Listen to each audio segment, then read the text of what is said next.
Okay, many of the opinions and tactical approaches that I've thus far viewed on YouTube have been mostly established by individuals who have either served in combat arms or infantry line companies or in direct action units. First off, I want to say that I wholeheartedly respect and honor those approaches. But what I thought I'd offer here is my perspective as an ex-Special Forces soldier, and particularly from my indirect involvement in another country's civil war. What I experienced then was not only the closest thing to WROL, but also the nearest example of the political fallout that can result from such a situation. So what follows here is a small discussion on unconventional warfare strategies, and mostly as it relates to negotiation skills. This is all based on my first-hand experience, both in and off the field. Okay, first off, allow me to make a few helpful distinctions. The very first or main difference between Special Forces and an infantry or line company would be, first and foremost, their stated mission. Special Forces mainly deploys their soldiers as trainers and advisors, many times working behind or within enemy lines. This is very different from direct action warfare or an us versus them tactical approach. The next biggest difference is the language requirement. If you're going to be part of Special Forces, you must have high verbal reading and writing proficiency in a foreign language, period. No language skills, no Special Forces for you. Why the language requirement, you ask? Well, because they're going to send you or require you to travel, first class of course, to many different exciting locales as part of a small entourage, as a military ambassador of sorts, and you're going to be equipping, organizing, and training various indigenous populations all about the globe. Again, radically different from an infantry or line company's function. Moreover, the populations you'll be training are usually third world peasants with little or no education, and training is done entirely in their native language. So from sunup to sundown, you're speaking their native language, living in their villages, eating their native food, and assimilating into their culture. It's a total immersion process. Again, radically different from an infantry or line company's function. Folks, this all is not guarded information, and you can easily find it in many public sources. Now, more to the point of my discussion, you can clearly see that working a combat scene from the level that I just described is going to require far more than weaponry and tactical skills. It will also require another weapon, that of the spoken word. So instead of focusing on implements of the Second Amendment, like weaponry, I'm instead going to focus on implements of the First Amendment, or those other little weapons we call words, and especially the way in which we tactically deploy them. And as you'll soon see, it's just as easy to have a malfunction or negligent discharge with your mouth as it is with your weapon. Okay, let's get started. Let me give you a small example of what I mean by the tactical use or deployment of words. While in Special Forces, me and a senior team member were assigned to compile some information on a certain region of the world. Problem was, we were not exactly cleared to access a certain locale where much of this information could be easily obtained. My senior team member was, however, not discouraged. He had a plan. Very cordial-like, he went and struck up a friendly conversation with the reference lady and respectfully asked for a tour of the location. And as we were touring with the guide lady, he was paying compliments to the location, compliments to her dress and to her intelligence, and especially to her vast knowledge.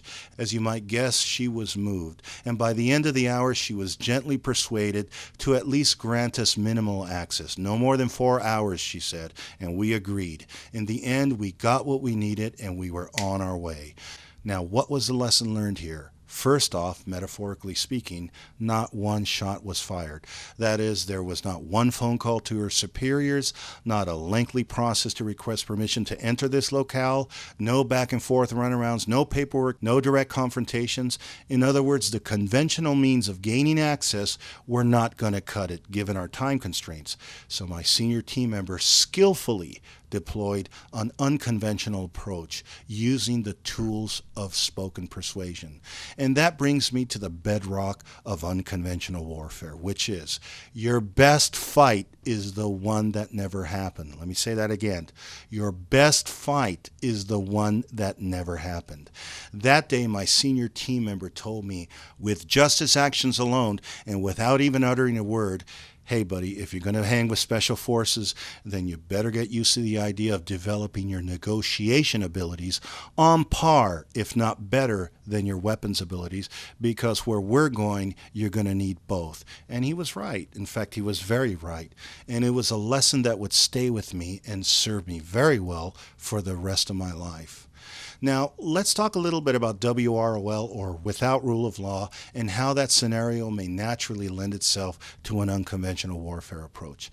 In a WROL, individuals are given the rare opportunity to re-envision the law as they see fit or reestablish it to their benefit. Whereas before you had one established set of laws, now there are many variations or interpretations, all vying for dominance. It's like a deck of cards.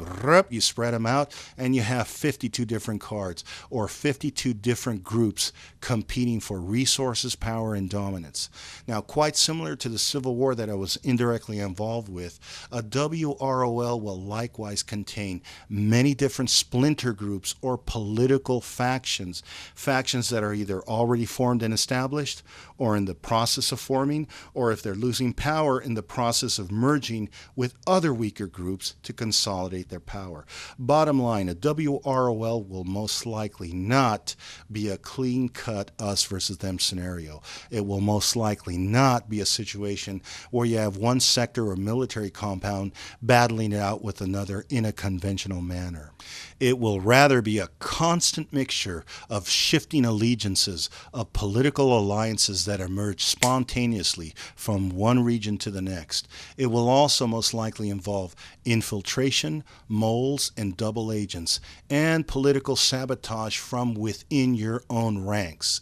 It may additionally involve internal dissenters from within your own camp who may eventually abandon your group and take up arms with your opponents, and even share sensitive information regarding your position and your strength. Listen, all of this and much more can potentially occur in a WROL. Now, listen closely. I didn't say that this was guaranteed to occur, but simply that it was more likely of a scenario as opposed to conventional warfare, based on my firsthand experience. Unconventional warfare, simply put, requires a solid proficiency in negotiation skills. That would be one of your most valued assets, one of your most prized skill sets. Negotiation skills will naturally entail a willingness to compromise for the greater good of your group and for the greater good of your region, and thus you will most likely need to possess a readiness to build alliances with unlikely partners. Let me say that again. You will most likely need to possess a readiness to build alliances with unlikely partners, whatever it takes to survive. And remember, this may ultimately require you to set aside some of your preconceived notions of who you presently deem as undesirable or disagreeable. You never know where your help may come from, and it just may come from the most unlikely of sources. Now, the last thing you need in such a situation is a bunch of Rambos in your group who are hell-bent on direct confrontation, ruining your chances of ever establishing meaningful coalitions. Now, if you just want a band of desperados, then the Rambo approach is fine. But if you want to build a smart, cohesive team of alliance builders, of coalition builders, you're going to need a different type of warrior. Okay, let's talk more about negotiation skills and just how do we obtain them. That is, how do we work on our negotiation skills right here, right now, in the present. What follows here are some unconventional warfare fundamentals that I have personally used in and off the field. I believe this information will ultimately help you avoid a malfunction or negligent discharge with either your mouth or your actions. Okay, first off, number one, when confronted with something that does not go your way, try your best to be graceful, yet smart at the same time. The very last thing you want to do is be confrontational. Again, we're talking about negotiation skills and having the proper disposition to go with it. If you get mad easily, other political players will simply exploit that impulsiveness and wait on the sidelines for another one of your outbursts. In other words, they're going to wait until you put your foot in your mouth. And when you do go off again, they'll steer the negotiations away from your interests and onto theirs because you just gave them the moral high ground and you handed it to them on a silver platter. Number two, If and when you ever get offended, try your best to be forgiving yet tactful at the same time. Number 3, learn to master your emotions. For instance, avoid being pulled into useless quarrels. Instead, learn to conserve that energy. Now, when you see a person who regularly gets all worked up emotionally, be very wary. That is, proceed with caution. They've most likely made confrontation a habit, and if you're in a sensitive or high consequence situation, either politically or militarily, they may likely compromise your negotiations by acting on impulse. They may even, after a while, turn on you, so beware. Number 4, when you take a quick reading of another individual, note how they say things, much more than what they're actually saying. Remember, anyone can bullshit, so anyone can make anything sound good. But the way they say things will often tell you a great deal more beyond just what they're saying. Now, if you have to focus on what they're saying, then focus more on what they do not say or what they leave out. That is, what they leave out will most times point you to a person's underlying assumptions, what they assume is important and what they assume is not, and that is critical information to note. Number 5, when possible, try not to prescribe anything. Use only suggestive options. Once you prescribe something, especially in a critical situation, that person will almost always come back and blame you if anything goes wrong. Tell them instead to use your suggestive options as needed and to tailor it to their own situational requirements. Let them take accountability for their own operations. Number 6, if it's not life-threatening or mandatory, avoid using rhetorical absolutes. Don't say, we got to take this direction as a survival group. Not good.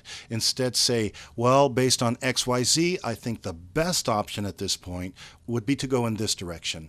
In other words, pay attention to your argumentative structure or how you frame the issues, and leave as much argumentative range as possible when negotiating. Number 7, you can increase your argumentative range by always beginning with generals and then moving to specifics. This way you establish the widest array of rhetorical possibilities. For instance, if you say, listen, do it like this, that's very absolute and has almost no range to it because it's very specific. Probably not a good start. Instead, you can begin with, well, this approach is one of many, and it's the one that I particularly like. Now, let me show you the benefits of this method, and then later on we'll see how it differs from the other methods, okay? And blah, blah, blah. Then you begin to explain it. Much, much better. You've left yourself some negotiating room as you move slowly into the specifics, and you've got elbow room to work with. More importantly, you also left room or possibility for your listener. Best of all, you did not negate or downplay any opposing approaches, which leads me to number 8. Avoid at all costs negating and downplaying either an opponent or an opposing side. This is the most tempting thing to do, but it's also the most destructive to your own credibility as a negotiator. Rather, include your opponent's perspective, if possible, and if you have time to introduce them, always do so respectfully. You'll then retain the necessary integrity, if you're ever forced to negotiate with your opponent at a later time, or better yet, join forces temporarily with your opponent against another more formidable foe. Trust me, this happens all the time. Number 9, avoid hating anyone. Dislike, no problem. Disagree, okay. But try not to hate a person to the point that you're going to be disrespectful or asinine to that individual, especially in public or on a public forum. Let me give you an example, and I've seen this time and time again in boardrooms. A person feels passionate about an issue, and they're slighted by another, and they get righteously indignant, and they strike back in public. Big mistake. Now, in this particular case, what do you think happened? Just try to guess. Well, the common enemies of both the one who lashed out as well as the one who got him pissed off got together and created a different funded program where these two were forced to work together. Yep, they drove each other nuts until they both quit. Their enemies, in one fell swoop, isolated and neutralized their common threats and formed a hasty alliance with calculated ends that served both their needs. Brilliant move. Remember what I said in number 8, avoid negating and downplaying an opponent. This is exactly why. You just never know when you're going to need to create a temporary alliance in order to neutralize a common threat. Number 10, try to be cordial and cooperative with everyone and be especially nice to your enemies. This kind of reminds me of Bob Wiley, played by Bill Murray in the movie What About Bob? In that movie, he says, I treat people as if they were telephones. If I meet somebody who I think doesn't like me, I say to myself, this one is just temporarily out of order. Don't break the connection. Just hang up and try again. Yeah, I know Bill Murray played a delusional character in that movie, but you get my point. Number 11, trust only those friends who are tried and tested, and always keep a watchful eye on your untested associates or acquaintances. At the same time, keep everyone within sight. Remember Murphy's Law of Combat. The only thing more accurate than incoming enemy fire is incoming friendly fire. It hurts more and can be far more devastating than enemy fire, precisely because your friends or associates know the exact 8-digit grid coordinates to your internal weak spots. You never saw it coming, so expect the unexpected. Number 12, always measure an associate's allegiance by how they respond to you when you're down and out, not when you're doing good. If they're there for you when you're down and out, they will usually make solid partners for future high-stakes battles. Number 13, putting out fires. That's a term that we use in boardroom politics to describe an individual who's always opinionated, always speaking their mind, and thus always offending someone, somewhere, and somehow. And thus they're always having to put out the fires, quote unquote, of the situations that they themselves have ignited. If you run into an individual that says, hey, I speak my mind and I tell it like it is, baby, that should be a red flag. If you later see them saying, you know, this so-and-so said this and I'm going to confront them and set the record straight, it's a good idea at that point to create some prudent distance.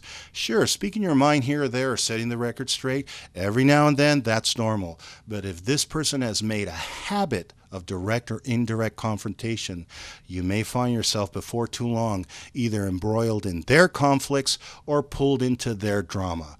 Number 14, blind allegiance is self-destructive. Now, the most successful henchmen or political hitmen that I've ever witnessed in action always had someone else do their dirty work. A good political hitman will never pick up a weapon, but rather persuade others to view his enemies as their own enemy. Thus, he lets the masses do the butchering for him. If you look at the studies of classroom dynamics, they'll always point out that in any group, there are always leaders, followers, class clowns, and rebels. And by far the biggest group are followers. Political hitmen know this. They don't need every single person's buy-in, only a majority. Therefore, know the political terrain at all times and where you fit in it. Always be aware of who is ultimately benefiting from your allegiance. As you can see, these unconventional warfare strategies are vastly different from conventional or direct confrontation fighting. I'm not suggesting that one is better than the other. No, I'm merely suggesting that the survivalists should develop a balanced and equally enthusiastic appreciation for the spoken word as a formidable weapon, one that will become increasingly important in a WROL. I personally believe that the conflicts of the future will become more and more unconventional and less conventional in nature. Okay, question. What makes most conventional wars inevitable? Failed negotiations. Question. What causes most conventional wars to come to a successful conclusion? Successful negotiations and compromise. Now, the unconventional warfare tactician merely switches these around so that successful negotiation and compromise becomes the very first priority or the first deployable tactic that will prevent a very costly, full-on, direct confrontational fight. Listen, bottom line, a survivalist in a WROL simply does not have the sustained capabilities to engage in long-term confrontational fighting. His resources are limited, first of all, and his precious supplies are guarded. Therefore, personal conservation, along with successful collaboration with the regional body politic, is not only imperative, but key to long-term survival in a WROL. The ability to compromise in a fluid-like manner using meaningful negotiations with friend and foe alike